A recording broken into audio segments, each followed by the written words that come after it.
सुप्रभात। मैं जगेंद्र राणा।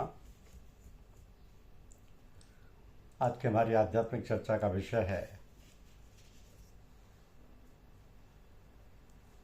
भगवत प्राप्ति और आत्मबोध। भगवत प्राप्ति और आत्मबोध। ये भगवत प्राप्ति और आत्मबोध दोनों में ही मुख्य अड़चन अपने अहंकार की है। भक्त का छिपा अहंकार उसे पूर्ण समर्पण से बाधित करता रहता है। सारी प्राप्त परिस्थितियों में वह नहीं कह पाता कि जैसी भगवत इच्छा।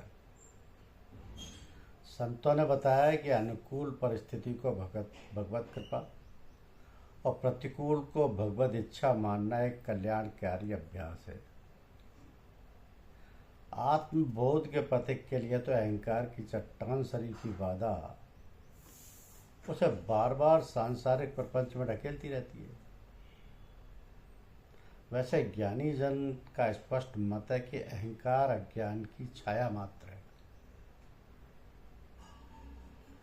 उसका अपना कोई अस्तित्व है ही नहीं। सच्चिदानंद की अनुभूति के प्रभाव में वह कहीं नहीं टिक पाता। साधन मार्ग कोई हो, गोविंद कृपा और सद्गुरु कृपा का आश्रय ही उसे लक्ष्य प्राप्ति तक पहुंचाने में समर्थ होता है। अहंकार की गांठ बढ़ते ही साधक सद्गुरु भगवान की बांसुरी हो जाता है। फिर उसमें से जो स्वर निकलते हैं सब परमात्मा के होते हैं। तो अधिकतर तीन बातों के तालमेल से सारा काम चलता है, चाहे वे कार्य सांसारिक हो या परमार्थिक हो। यहाँ पर साधारण तौर पर हम ये विचार करेंगे कि हमारा ध्येय क्या है। प्रत्येक कार्य को करने से पहले ध्येय बनाना पड़ता है। जो कार्य हम करते हैं उसको करने का हमारा ध्येय क्या है। ध्येय माने है लक्ष्य, मकसद, उद्देश्य। तो बिना ध्येय के कोई कार्य हो ही नहीं सकता। हम यहाँ पर ध्येय का अर्थ विशेष रूप से ग्रहण करें तो साधना पक्ष में ध्यान और ध्येय को मानना पड़ेगा। तो ध्याता माने ध्यान करने वाला। प्रत्येक कार्य का करने वाला कोई ना कोई अवश्य होगा, क्योंकि बिना कर्ता के कोई काम नहीं हो पाएगा। इसी प्रकार बिना ध्याता के कोई भी किसी प्रकार के ध्यान की क्रिया नहीं हो पाएगी। और ध्यान माने है क्रिया। तो ध्याता किसी वस्तु का चिंतन करेगा अथवा सोचेगा।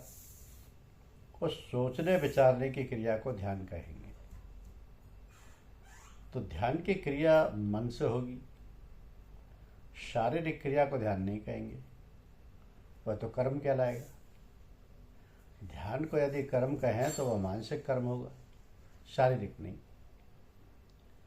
तो हम मानसिक क्रिया जब किसी विशेष वस्तु को प्राप्त करने के लिए करेंगे, विशेषतः भगवान को प्राप्त करने की जो भी क्रिया होगी वो ध्यान कहलाएगी। फिर उस ध्यान की नाना प्रकार की भूमिकाएं होंगी। सो तो रही अलग बात।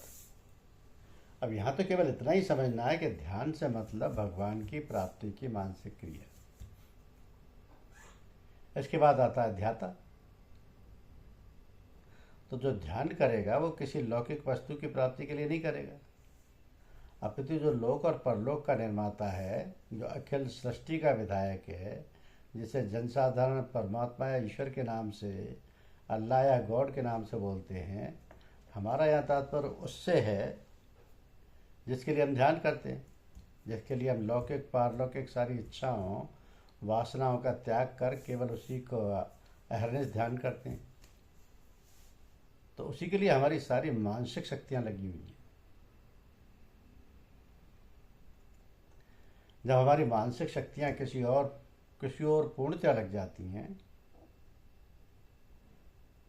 तो और सारी क्रियाएं स्वतः बंद हो जाती हैं, क्योंकि हमारी जितनी भी इंद्रियां हैं, चाहे वे कर्मेंद्रियां हों अथवा ज्ञानेंद्रियां, बिना मन के कोई कार्य नहीं कर सकती हैं। अतः जब मन का लगाव पूरी तौर से परमात्मा की ओर हो रहा है, तब शारीरिक सारा व्यापार बंद हो जाएगा। फलतः यहाँ पर यही समझने और जानने की आवश्यकता है कि हमारा ध्यान ध्येय में लगा हुआ है, और इस प्रकार ध्यान करते करते जब हमारी संपूर्ण वृत्तियां ध्येयाकार हो जाएंगी, तब फिर हम ध्येय में हो जाएंगे। तो ये वृत्तियां हमारे ध्यान में नाना प्रकार के विघ्न डालती हैं, और जब ध्यान में विघ्न या बाधा पहुंचेगी, तब ध्येय की प्राप्ति कैसे होगी? तो वृत्तियां योग दर्शन में 5 प्रकार की बतलाई गई हैं। इन 5 प्रकार की वृत्तियों के अंतर्गत सारी वृत्तियां आ जाती हैं। वैसे वृत्तियां तो असंख्य हैं। तो जब ये सारी वृत्तियां निवृत्त हो जाती हैं और जब असंप्रज्ञात समाधि में प्रवेश होता है, असंप्रज्ञात समाधि में प्रवेश होता है, तब वृत्ति ध्येयाकार हो जाती है, और तब कहीं ध्येय की प्राप्ति होती है। तो यद्यपि इसके बाद भी बहुत सी अवस्थाएं पार करनी पड़ती हैं, किंतु उस प्यारे की झलक मिलने लगती है, और ध्याता को यह आश्वासन मिल जाता है कि अब प्यारे की गली में आ गए हैं। इस प्रकार ध्येय की प्राप्ति होती है। तो ध्येय की प्राप्ति का मार्ग बड़ा ही दुर्गम और द्रूह है, किंतु जो साहसी हैं, शूरवीर हैं, धीर हैं, गंभीर हैं, वे गिरते पड़ते उठते चलते कभी ना कभी प्यारे के निकट पहुंच ही जाते हैं और उसकी गोद में जा विराजते हैं, और मैं और तू का झगड़ा बखेड़ा समाप्त हो जाता है। चलना चलना सब कहे, पहुंचे बिरला कोई।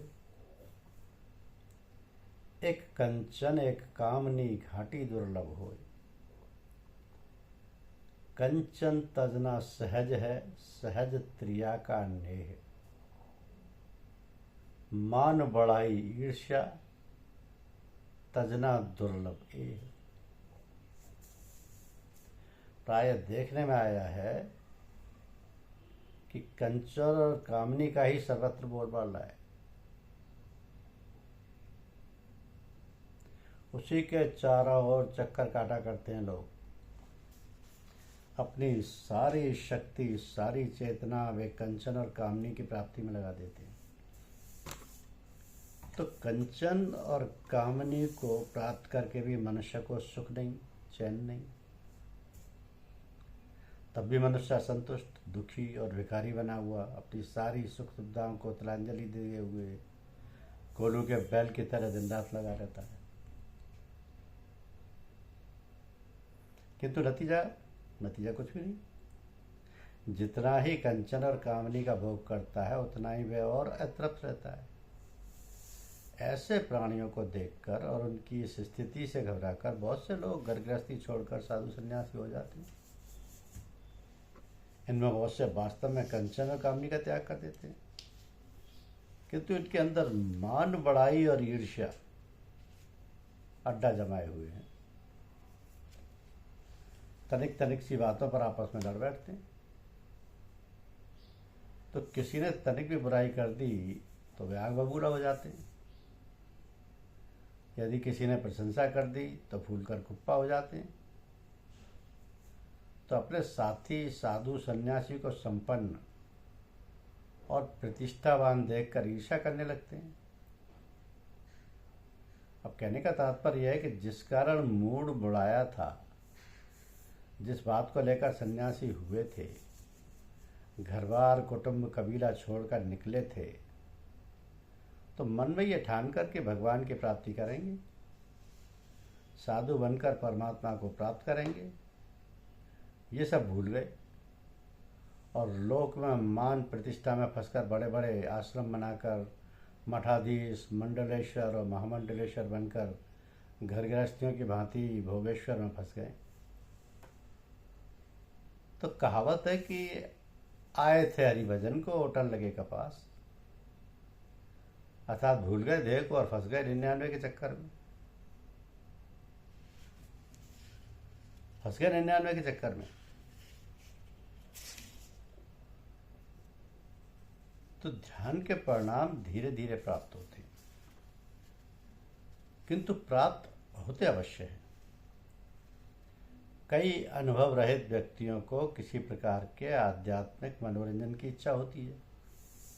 कई अन्य चाहते हैं कि उन्हें तत्काल अपने ध्यान प्रयासों का प्रतिफल दिव्य प्रकाश, संतों अथवा देवताओं के दर्शन के रूप में प्राप्त हो, किंतु ऐसी आशा करना असामयिक व अव्यावहारिक है। यथार्थ दिव्य दर्शन दीर्घकालीन तथा नियमित आध्यात्मिक उन्नति से प्राप्त होते हैं। असामयिक अनुभव सामान्यतः मति भ्रम होते हैं। तो ईश्वर की खोज मात्र उनको ही प्राप्त करने के प्रयोजन से करें। ईश्वर को अपनी अनंत गहराइयों से निसृत होते आनंद के रूप में ही अनुभव करना सर्वोच्च अनुभूति है। दिव्य दर्शन, अद्भुत आध्यात्मिक घटनाओं अथवा रोमांचकारी अनुभवों की लालसा न करें। ईश्वर प्राप्ति का मार्ग कोई सर्कस नहीं है। ये कोई सर्कस नहीं है। ईश्वर प्राप्ति के मार्ग में जो नियम हैं, जो सिद्धांत हैं, जितनी बाधाएं हैं, उन सबको पार करना होता है। जिसे भगवान के दर्शन हुए, वो कभी पागल की तरह तो कभी पिशाच की तरह घूमता है। उसे शुचि अशुचि का भेदभाव नहीं रहता। कभी तो वह जड़ की तरह हो जाता है, अंदर बाहर ईश्वर के दर्शन चक्र कर निर्वाक निस्तब्ध बन जाता है। कभी वह बालक जैसा रहता है, कभी किसी चीज़ पर लगाव नहीं, बालक की तरह धोती को बगल में दबाए घूमता है। इस अवस्था में वह कभी बाल भाव में रहता है, कभी किशोरा भाव में हंसी दिल्लगी करता है, तो कभी युवक भाव में रहता है। किंतु जब वह लोकहित के लिए कर्म करता है, लोक शिक्षा देता है, उसी समय उसमें सिंह के समान बल आ जाता है। तो यदि तुम्हें ईश्वर प्राप्ति का लाभ हो जाए तो फिर संसार असार नहीं प्रतीत होगा। जिसने उन्हें प्राप्त कर लिया वो देखता है कि वे ईश्वरी व जीव जगत बने हैं। वह जब बच्चों को खिलाता है तो समझता है कि वह गोपाल को खिला रहा है। माता पिता को ईश्वरी की दृष्टि से देखता है और उनकी सेवा करता है। ईश्वर को जानकर संसार में रहने से अपनी ब्याहता पत्नी के साथ प्राय सांसारिक संबंध नहीं रहता। दोनों भक्त बन जाते हैं और सदा ईश्वर संबंधी वार्तालाप करते हैं। तो ईश्वरीय प्रसंग में ही मगन रहते हैं और दोनों भक्तों की सेवा करते हैं। सर्वभूतों में ईश्वर विद्यमान है, सर्वभूतों में ईश्वर विद्यमान है, वे उन्हीं की सेवा करते हैं। ईश्वर प्राप्ति के लाभ हो जाए तो फिर संसार असार नहीं प्रतीत होगा। धन्यवाद।